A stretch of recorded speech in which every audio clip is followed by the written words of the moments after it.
नमस्कार, मैं हूं महेश धाकड़ और महेश धाकड़ चैनल बहुत बहुत स्वागत है सभी किसान भाइयों का। आज हमारे चैनल के माध्यम से हम ऐसे व्यक्ति से परिचय कराने जा रहे हैं जो प्याज की फसल के बारे में विस्तार से पूरी जानकारी और ऐसी कंपनी के बारे में सर बताएंगे जो आपने पूर्व बहुत सालों से जो विगत समय से चलती आ रही है ब्रांड कंपनी है। और हमारे बीच व्यास जी मौजूद हैं हमारे इंटरव्यू में और उनका परिचय कराते हैं सर से। नमस्कार किसान भाइयों, मैं पंचगंगा सीड से आपका सहयोगी प्रद्युमन व्यास। मैं एज ए टीएम कंपनी में यहाँ पे रतलाम हेडक्वार्टर पे काम कर रहा हूँ और मुझे जो सीखना मिला है उसके मार्फत में कुछ महेश जी चाह रहे हैं कि किसानों का फ़ायदा हो, उनको कुछ नयापन लगे, नया नवाचार जो भी है वो पता पड़े। तो इन्होंने भी बहुत मेहनत करी है, बहुत स्टडी करी है। उसके बाद में कुछ सवाल है इनके जो ऑनियन किसान के लिए, अपने प्याज किसान के लिए बहुत ज़रूरी है। तो पूछिए सर आपके जो सवाल। मेरा पहला सवाल है कि सोइंग के बारे में आपका क्या ख्याल है? अच्छा, सोइंग तो सबसे पहली चीज़ तो हम जब कंपनी के बारे में बात करूँ ना, मैं सोइल टू सेल वहाँ तक ध्यान रखती है कंपनी हर एक चीज़ का।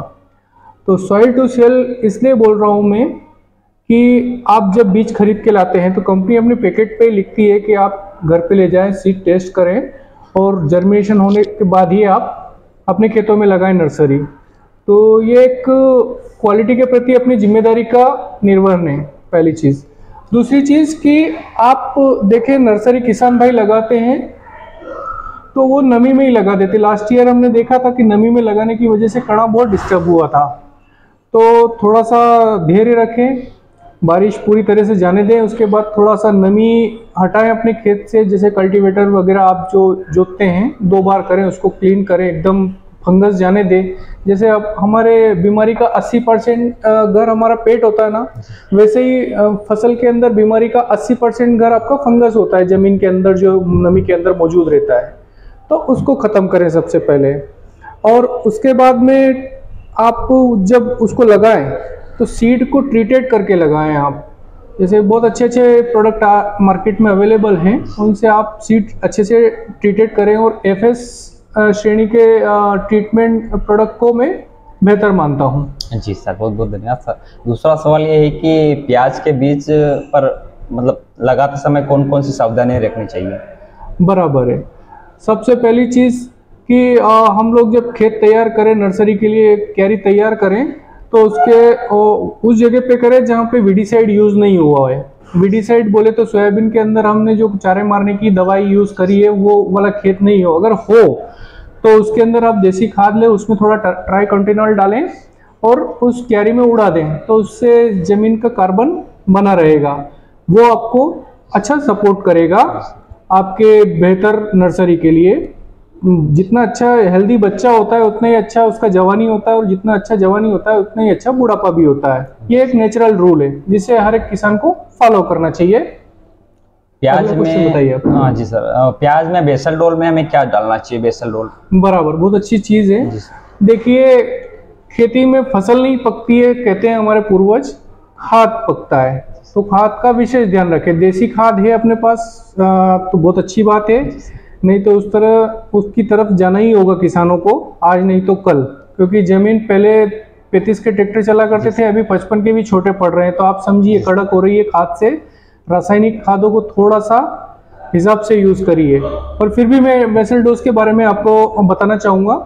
फर्स्ट थिंग है कि हम वेसल डोज में फर्स्ट में DAP, लाल पोटाश और सुपर, ये तीनों डाले हैं। सुपर की मात्रा हमें 2 से 3 बोरी बीघा की डलेगी, और लाल पोटाश हमारे 20 किलो के लगभग बीघा का डलेगा। और 1 बोरी शुरुआत में और 1 बोरी करीब 30-35 दिन के बाद में हम डालेंगे, तो फास्फोरस जमीन को मिलता रहेगा। और खाद के विषय में थोड़ी सी बारीक जानकारी और देना चाहूँगा।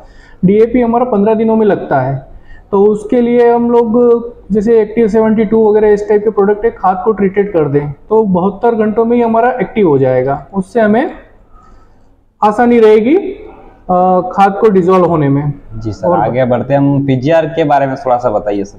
PGR हम समझे, हमारा यूरिया भी PGR में ही आता है। तो आप समझ सकते हैं कि PGR मतलब पोस्ट ग्रोथ रेगुलेटर जितने भी होते हैं ये प्याज में नहीं यूज़ करें तो ज़्यादा बेहतर है, इसको ज़रूरत है नहीं, क्योंकि वेसल डोज में आपके जब डीएपी देंगे तो उसमें नाइट्रोजन होता ही है।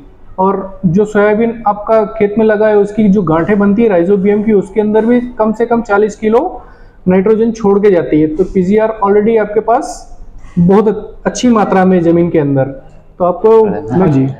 तो सर अगला सवाल यह है कि मौसम के बारे में बताइए सर, गर्मी या ठंड? हाँ, मैं समझ गया आपकी भावना को। देखिए, प्याज एक ऐसी फसल है कि इसका आइडियल टाइम ट्रांसप्लांट का जो रहता है अपने मालवा के अंदर, वो ये रहता है कि 15 दिसंबर आइडियल टाइम है कि उस समय अपना अगर ट्रांसप्लांट हो जाए तो अच्छा रहेगा। उसमें क्या 2 महीने गर्मी मिल जाएगी और 2 महीने ठंड। और ऐसा इसलिए होता है कि अगर जरूरत से ज़्यादा ठंड मिलती है तो फिर घोपे तैयार होते हैं इसके अंदर, जो ऊपर फूल बनने वाली शिकायत होती है। कोई अच्छे से अच्छा ब्रांड मिला उसके अंदर भी होगा अगर ठंड होगा तो।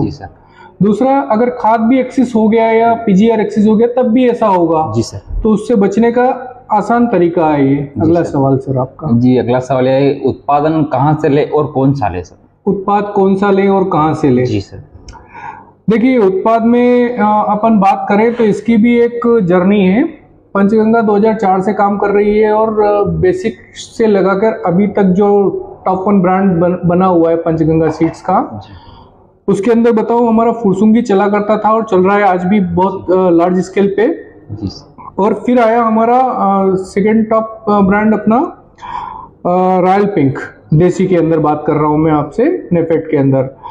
तो रॉयल पिंक आज मार्केट लीडर है।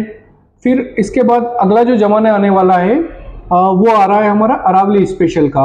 अरावली स्पेशल ऐसा प्याज है कि डायरेक्ट सोइंग से भी लग जाता है आपका, नर्सरी से भी लग जाता है आपका, और उसकी क्वालिटी ऐसी है कि वो थोड़ा अर्ली मार्केट में आ जाता है। डायरेक्ट सोइंग से लगाते हैं तो 110 से 20 दिन में आ जाता है, ट्रांसप्लांट करेंगे तो 80 से 90 दिन में आ जाएगा आपका। वो तो ज़्यादा बता रहे हैं हम, बट समझदार है किसान। जी सर। अगला क्वेश्चन, वैरायटी के बारे में आप क्या कहेंगे? वैरायटी तो अगर देसी में लगाना है तो रॉयल पिंक लगाइए सर, सदाबहार वैरायटी है और टिकने में, बिकने में, दिखने में और प्रोडक्शन में, इन 4 पैरामीटर पे मेरे कहने से या कंपनी के कहने से नहीं माने आप मंडी में जाएं, किसान से पूछे, किसानों के ऑब्जर्वेशन ले, तो आपको दिखेगा कि मंडी में 2 रुपया ऊपर बिक रहा है, प्रोडक्शन में आपका 2-5 क्विंटल ज्यादा आ रहा है। और टिकने की बात करें तो जब आप निकालेंगे ऐसा लगे जैसे फ्रेश ही है आपका प्याज। और इसकी वजह से आप देखेंगे कि आपका जो पर कास्ट यूज है, वैल्यू जो निकल के आता है प्रोडक्ट का, वो मैक्सिमम आ रहा है।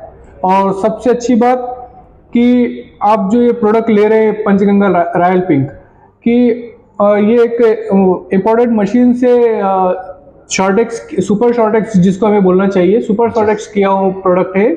इसके अंदर 5 से, जैसे एक मानने के लिए बता रहा हूँ कि 5 से 10 मिलीग्राम का बीज लेते हैं तो उसकी सीड पोटेंशियल अच्छी होती है, जिससे गोल्टा बढ़िया बनता है जो मार्केट में अच्छा बिकता है। तो वही सीड लेती है, बाकी चारण निकाल देती है। जैसे अपन लहसुन चारते और छोटी छोटी निकाल देते हैं और मोटी लहसुन लगा देते हैं, ठीक उसी प्रकार। जी सर। जब हम प्याज की नर्सरी तैयार हो जाती है उसके बाद हम खेत में लगाते हैं तो साइज मतलब कितने क्या रखनी चाहिए खेत में, दूरी, गैप? देखिए, 4 इंच जो रहता है हमारा आइडियल रहता है हमारे मालवा के अंदर, और अरावली लगाए तो इसको 3 इंच का मेजरमेंट रखें, क्योंकि डायरेक्ट सोइंग का प्रोडक्ट है। आप एक सीडील से लगाते हैं, डायरेक्ट फेंक के लगाते हैं, उसमें और चोपने में फर्क होता है।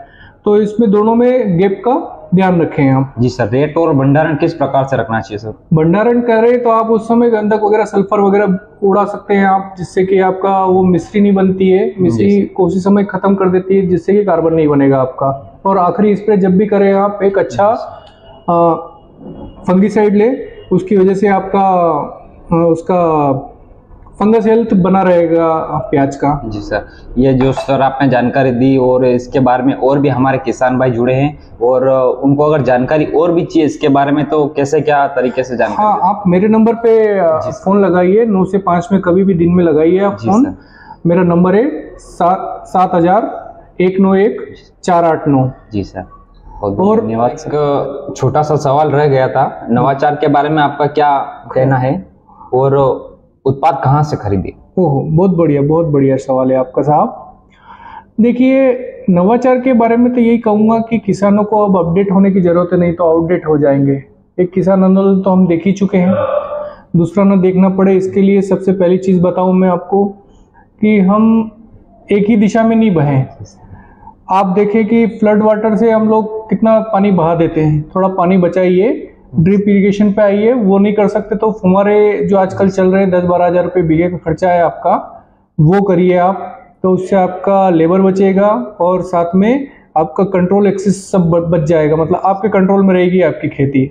और एक उसके अंदर बेसिक चीज़ देखिए, आपको पानी खेतों के लिए नहीं चाहिए, फसल के लिए चाहिए। तो जितना ज़रूरी हो उतना ही पानी यूज़ करें और जितना ज़रूरी उतना ही खाद यूज़ करें। ये हो गया नवाचार की बात। अब आप उत्पाद कहाँ से खरीदें, बहुत अच्छा सवाल कराया आपने। देखिए, फर्स्ट चीज़ तो ये कि आपके जो भी नज़दीकी आपके मिलने वाले हैं उनसे ही आप उत्पाद खरीदें, क्योंकि ऑनलाइन वाले आपके किसी भी काम में साथ नहीं आएंगे।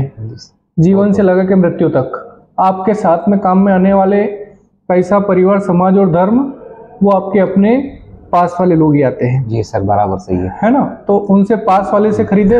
दोस्तों नमस्कार, मैं सिर्फ इतना ही कहना चाहता हूँ इस चैनल के बारे में कि जैसे मंदिर में आरती होती है और हम प्रसाद के लिए इंतजार करते हैं, भगवान के वहाँ भी हम प्रसाद लेते हैं, बराबर।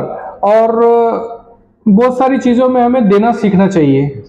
तो इनका सब्सक्रिप्शन जो है वो आपको ओके करना चाहिए। उससे फ़ायदा ये होगा कि आपके पास हर एक टाइम पे लेटेस्ट से लेटेस्ट तैयारी करेंगे, इनको इनकरेज करेंगे हम लोग, तो ये थोड़ा सा कुछ और नया लाएंगे, उससे हमें कुछ सीखने को मिलेगा। एक ही चीज़ है, महेश जी का चैनल है, उसको सब्सक्राइब करें और सब्सक्राइब करें। ओके।